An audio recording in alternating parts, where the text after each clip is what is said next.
What if you could live a life where every choice feels intentional, every moment purposeful? Stephen Covey's The 7 Habits of Highly Effective People isn't just a book. It's a blueprint for building a life that matters. Covey, a thinker who saw success as a balance of heart and hustle, shows us how. Ready to rethink your life?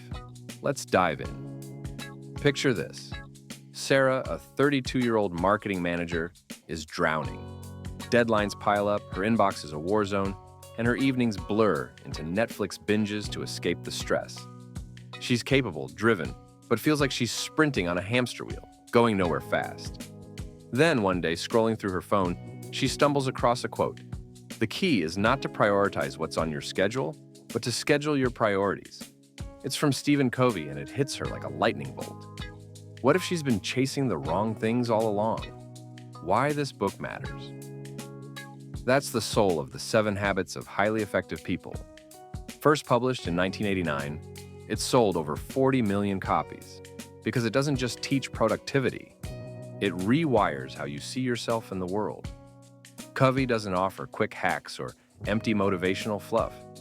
He gives you a framework to align your daily actions with your deepest values. It's about becoming not just effective, but alive in your work, relationships, and purpose. Let's break it down through the 7 habits, told through stories that stick. Habit 1. Be proactive. Imagine you're stuck in traffic, late for a meeting. Your blood's boiling and you're cursing the world. Habit 1 says, stop. You can't control the traffic, but you can control your reaction. Covey calls this being proactive, owning your choices, no matter the chaos. Think of Alex, a teacher who felt trapped in a toxic school environment. Instead of blaming his boss or quitting in a huff, he started small. He redesigned his classroom lessons to spark joy for his students. That shift changed his perspective, then his reality. Covey's big idea here is that proactive people focus on their circle of influence, what they can control, not what they can't.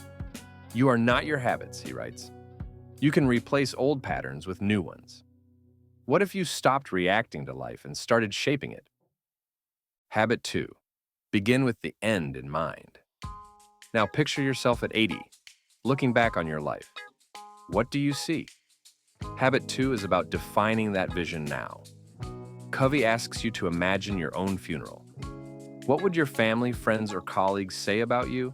It's not morbid, it's clarifying. Take Maria, a graphic designer who realized she was chasing promotions, but craved creative freedom.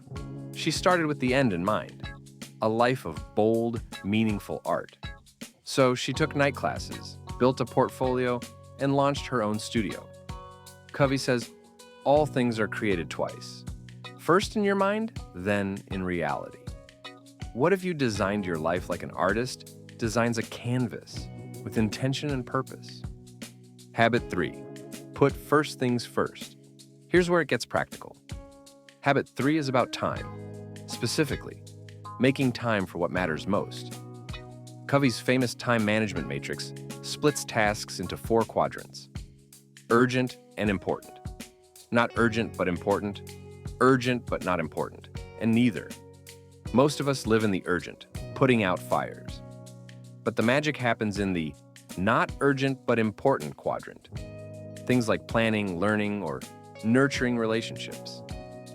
Think of David, a dad who always promised to take his kids camping but was too busy. He started scheduling 1 weekend a month. No excuses. That choice deepened his bond with his kids. Covey's wisdom? The way you spend your time is the way you spend your life. What if you stopped letting the urgent drown out the important? Habit 4, think win-win. Now, let's talk relationships. Habit 4, think win-win is about approaching every interaction with mutual benefit in mind.